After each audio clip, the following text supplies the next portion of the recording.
दोस्तों ये कहानी एक ऐसे आदमी की है जो एक दिन सोकर उठता है और पाता है कि सभी लोग अचानक गायब हो चुके हैं और पूरी दुनिया में उसके अलावा और कोई नहीं है। तो कहानी की शुरुआत जैक नाम के एक आदमी से होती है जो अभी अभी सोकर उठा है। वो उठते ही अपना रेडियो ऑन करता है लेकिन उसमें कुछ नहीं आ रहा होता। जैक को लगता है कि शायद रेडियो खराब हो गया है। आगे वो अपने कुछ दोस्तों को फोन करने की कोशिश करता है लेकिन उसका फोन भी नहीं चल रहा था। जिसके बाद वो तैयार होकर अपने ऑफिस के लिए निकल जाता है। रास्ते में वो अपनी कार में पेट्रोल भरवाने के लिए रुकता है लेकिन अंदर जाकर वो देखता है कि कैश काउंटर पर कोई नहीं था। वो इधर उधर किसी को ढूंढने लगता है पर तभी उसे किचन में से धुआं आता दिखाई देता है। जैक अंदर जाता है तो वो देखता है कि वहाँ पर कोई पानी उबालने के लिए रखकर कहीं चला गया है। आगे जैक बाहर आता है और देखता है कि उस पूरे एरिया में कोई भी इंसान नहीं है। पास ही में ही एक टॉयलेट का दरवाजा अंदर से बंद था तो जैक को लगता है कि अंदर तो कोई जरूर होगा, लेकिन जब वो उसके अंदर देखता है तो वो भी खाली होता है। फिर जैक उस जगह से थोड़ा आगे जाता है और देखता है कि पिछली वाली सड़क ही नहीं बल्कि इस सड़क पर भी कोई नहीं है। अब जैक को थोड़ा सा अजीब लगने लगता है लेकिन फिर वो सोचता है कि चलो ऑफिस जाकर देखते हैं, वहाँ पर तो कोई ना कोई मुझे मिल ही जाएगा।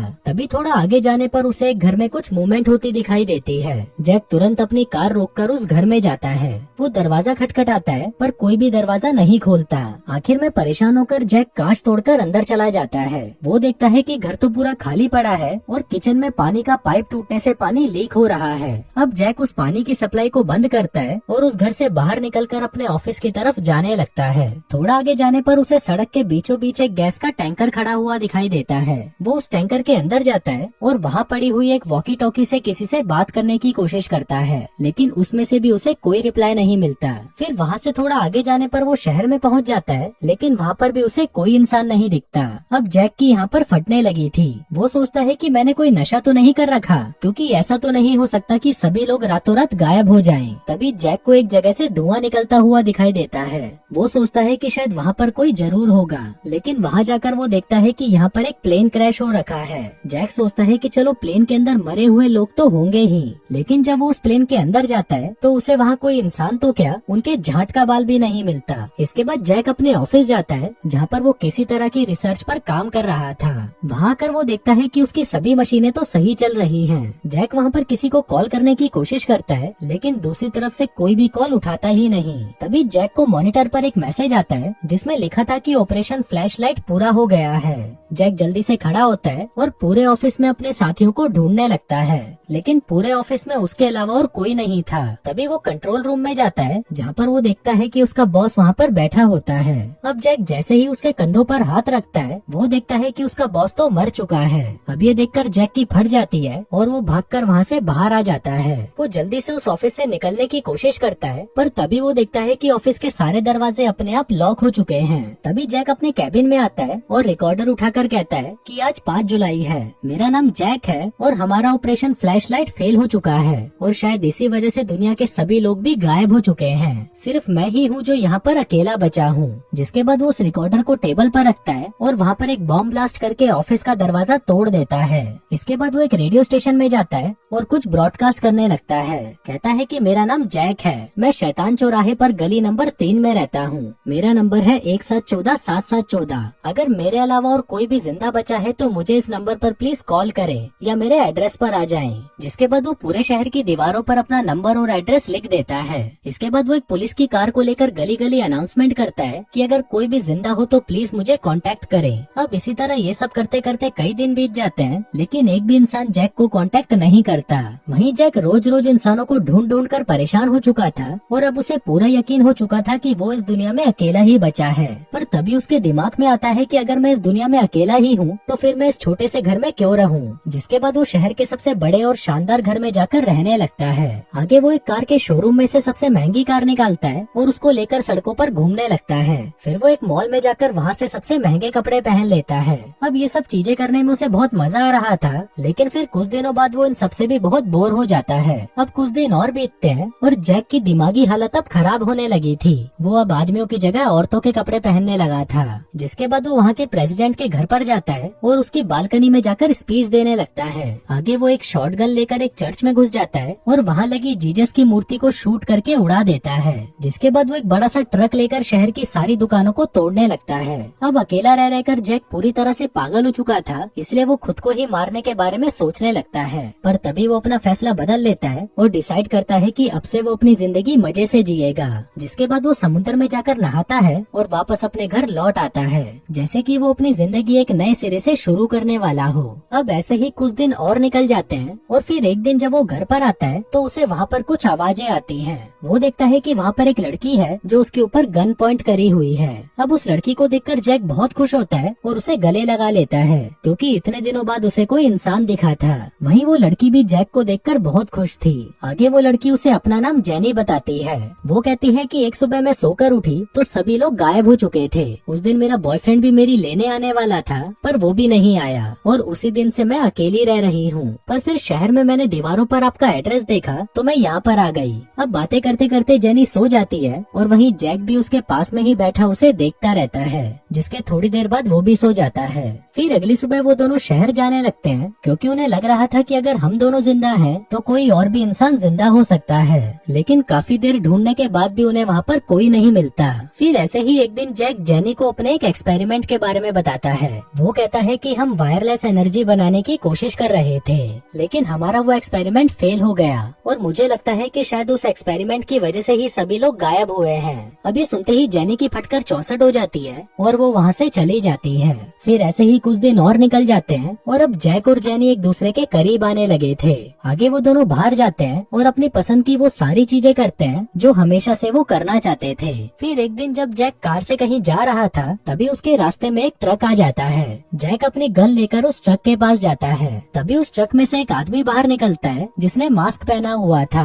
वो जैक पर गन पॉइंट करता है और उससे पूछने लगता है कि तुम कौन हो, तुम जिंदा कैसे बचे और क्या तुम अकेले हो। अब जैक भी उसे झूठ बोल देता है कि हाँ मैं अकेला हूँ। अभी सुनकर वो आदमी अपना मास्क उतारता है और जैक से कहता है कि मुझे तो लग रहा था कि इस दुनिया में सिर्फ मैं ही अकेला हूँ। पर तभी जैक की वॉकी टॉकी में से जेनी की आवाज आती है, जिसे सुनकर वो आदमी कहता है कि ये आवाज कहाँ से आ रही है। अब जैक उसे सब कुछ सच बता देता है कि मेरे साथ एक लड़की भी है। अभी सुनते ही वो आदमी कहता है कि तुम मुझे भी अपने साथ ले चलो। आगे घर पहुंचने पर वो दोनों जेनी को देखते हैं जो एक बहुत ही सुंदर ड्रेस पहनकर वहाँ पर खड़ी थी। तभी वो आदमी उन दोनों के पास आकर उन्हें गले लगा लेता है और कहता है कि अच्छा है मैं अकेला नहीं हूँ। जिसके बाद वो उन्हें अपना नाम हैप्पी बताता है। अब वो तीनों एक साथ बहुत खुश रहते हैं और साथ में घूमते फिरते रहते हैं। फिर एक दिन वो तीनों एक जंगल में कैंपिंग करने जाते हैं। तभी हैप्पी उन्हें बताता है कि एक बार मेरे और मेरे दोस्त के बीच में लड़ाई हुई थी और उसने मुझे इतना मारा कि मुझे लगा कि मैं मर गया। लेकिन फिर जब मुझे होश आया तो मेरे आसपास कोई नहीं था और तब मुझे पता चला कि मैं इस दुनिया में अकेला हूँ। तभी जेनी कहती है कि उस दिन मैं बाथरूम में हेयर ड्रायर यूज कर रही थी, तभी मुझे जोर का झटका लगा और मुझे लगा कि मैं मर गई। लेकिन जब मुझे होश आया तो सारे इंसान गायब हो चुके थे। तभी जैक कहता है कि मैंने भी उस रात ऑफिस में हुई एक लड़ाई से परेशान होकर नींद की गोलियां खा ली थी, लेकिन फिर सुबह उठते ही मैं इस दुनिया में अकेला ही बचा था। फिर रात को जब सभी सो रहे थे तभी जेनी को बाहर किसी के गाने की आवाज आती है। फिर जेनी जब बाहर जाती है तो वो हैप्पी को वहाँ पर देखती है जो एक कब्र पर खड़ा होकर गाना गा रहा था। जेनी को लगता है कि इसको डिस्टर्ब करना सही नहीं है, इसलिए वो वापस आकर सो जाती है। अगली सुबह जैक अपने किए हुए एक्सपेरिमेंट की जांच कर रहा होता है। इसी दौरान वो हैप्पी और जेनी को साथ में जॉगिंग करता हुआ देखने लगता है। तभी जेनी हैप्पी से पूछती है कि तुम्हारा दोस्त तुम्हें मारना क्यों चाहता था। हैप्पी कहता है क्योंकि मैंने उसकी पत्नी को घोड़ी बनाया था और फिर मैंने उसे मार डाला। अब ये सुनते ही जेनी की फट जाती है और वो वहाँ से चली जाती है। फिर घर आते ही जैक जेनी से पूछता है कि क्या हुआ, तुम रो क्यों रही हो। इस पर जेनी कहती है कि कुछ नहीं। फिर जैक हैप्पी से पूछता है कि जेनी को क्या हुआ। हैप्पी कहता है कि पता नहीं, मैंने तो उसे कुछ नहीं बोला। अब जैक और हैप्पी के बीच में लड़ाई हो जाती है और जैक अपनी कार लेकर वहाँ से चला जाता है। तभी हैप्पी की भी सुलग जाती है और वो भी अपनी गाड़ी लेकर जैक के पीछे पड़ जाता है। वहीं इन दोनों को जाता हुआ देखकर जेनी भी एक कार में इनके पीछे जाने लगती है। इसी दौरान हैप्पी जैक की गाड़ी से टकराता है और एक खड्डे में गिर जाता है, पर इससे किसी को भी चोट नहीं लगती। जिसके बाद ये दोनों फिर से लड़ने लगते हैं। तभी जेनी उन दोनों पर गन पॉइंट कर देती है और कहती है कि तुम दोनों बारी बारी से मेरी ले लेना, पर प्लीज अभी लड़ो मत। अब वो दोनों ही उसकी बात मान जाते हैं और जेनी के साथ वापस घर जाने लगते हैं। तभी रास्ते में जैक उनसे कहता है कि जिस घटना के बाद सभी लोग गायब हुए थे वो वापस होने वाली है और इससे हम तीनों भी गायब हो सकते हैं। अब ये सुनते ही उन दोनों की फट जाती है। जिसके बाद वो तीनों जैक के ऑफिस में जाते हैं, जहाँ जैक देखता है कि कल सुबह 6 बजे वापस वो घटना होने वाली है। अब उन तीनों को कैसे भी करके इसे रोकना था, पर तभी अचानक एक लाल रोशनी आती है और इन तीनों को अजीब अजीब चीजें दिखाई देने लगती हैं। हैप्पी को लगता है कि पूरी दुनिया उल्टी हो गई है, तो वो उल्टा चलने लगता है, लेकिन फिर कुछ ही मिनटों में सब कुछ नॉर्मल हो जाता है। तभी हैप्पी और जेनी एक दूसरे के गले लग जाते हैं, जो देखकर जैक को जलन होने लगती है। आगे जैक अपना रिकॉर्डर ऑन करता है और उसमें कहता है कि आज जो हुआ वो सिर्फ उस घटना का एक छोटा सा हिस्सा था, असली घटना तो कल होने वाली है और इसका मेन रीजन है मेरे ऑफिस से निकलता हुआ रेडिएशन। अगर हम मेरे ऑफिस को ही तबाह कर देते हैं तो सब कुछ वापस नॉर्मल हो जाएगा। इसके बाद वो तीनों एक गोडाउन में जाते हैं, जहाँ पर ट्रक भरकर बारूद पड़ा हुआ था और इतना बारूद काफी था जैक के ऑफिस को बर्बाद करने के लिए। आगे हैप्पी उस ट्रक को लोड करके ऑफिस की तरफ निकल पड़ता है और वहीं जैक और जेनी भी उसके आगे चल रहे थे। इसी दौरान जैक जेनी से कहता है कि हम दोनों पहले कितने क्लोज थे, तुम रोज मेरा मुंह में भी लेती थी, लेकिन हैप्पी के आने के बाद तुम मुझसे दूर जा चुकी हो। तुम सच सच बताओ, तुम मुझे पसंद करती हो या हैप्पी को? जेनी कहती है कि मुझे तुम दोनों ही पसंद हो, लेकिन हैप्पी को लेकर मेरे अंदर हमदर्दी है। मैं उसको जैसा समझ रही थी वो वैसा इंसान नहीं है, बल्कि वो तो बहुत ही अच्छा है। जिसके बाद वो जैक की कार से निकलकर हैप्पी के ट्रक में जाकर बैठ जाती है। अब ये देखकर जैक की सुलग जाती है, लेकिन वो बेचारा कुछ कर भी नहीं सकता था। पर तभी जैक देखता है कि उसके रेडियो में अलार्म बजने लगा है, जिसका मतलब था कि लैब में रेडिएशन का लेवल बहुत ज्यादा बढ़ चुका है। अब अगर ये लोग ट्रक को ऑफिस के पास भी लेकर गए तो ट्रक में पड़ा बारूद ब्लास्ट हो जाएगा और हैप्पी और जेनी वहीं पर खत्म हो जाएंगे। अब जैक जल्दी से ये बात हैप्पी के रेडियो पर बताने की कोशिश करता है, लेकिन हैप्पी को लगता है कि शायद जैक को उनसे जलन हो रही है, इसलिए वो हमको बार बार डिस्टर्ब कर रहा है, जिसके चलते हैप्पी अपने रेडियो को ही ऑफ कर देता है। तभी जैक उनके ट्रक के आगे अपनी गाड़ी लाकर खड़ी कर देता है और उन दोनों से कहता है कि तुम लोग चूतिए तो नहीं हो गए, अभी ऑफिस में रेडिएशन लेवल बहुत ज्यादा है, अगर वहाँ पर हम ट्रक को लेकर गए तो तुम दोनों भी मर जाओगे, इसलिए हमें कोई दूसरा प्लान बनाना होगा। इसके बाद वो दोनों ऑफिस से दूर एक टावर पर चले जाते हैं। जैक कहता है कि मुझे शहर से जाकर कुछ सामान लाना होगा, जिससे हम कुछ ऐसा बनाएंगे जिसकी मदद से हम इस ट्रक को बिना किसी ड्राइवर के ऑफिस के पास पहुंचा देंगे। जो कहकर वो उन दोनों को वहीं छोड़ देता है और खुद कार लेकर शहर की तरफ चला जाता है। उधर हैप्पी और जेनी की ठरक की सीमा चरम पर पहुंच चुकी थी, तो वो दोनों वहीं पर मजदूरी करना शुरू कर देते हैं। फिर थोड़ी देर बाद उन दोनों को बाहर से कुछ आवाज आने लगती है। तभी वो देखते हैं कि वहाँ पर जैक होता है, जो उस ट्रक को खुद ही ऑफिस के पास ले जा रहा था।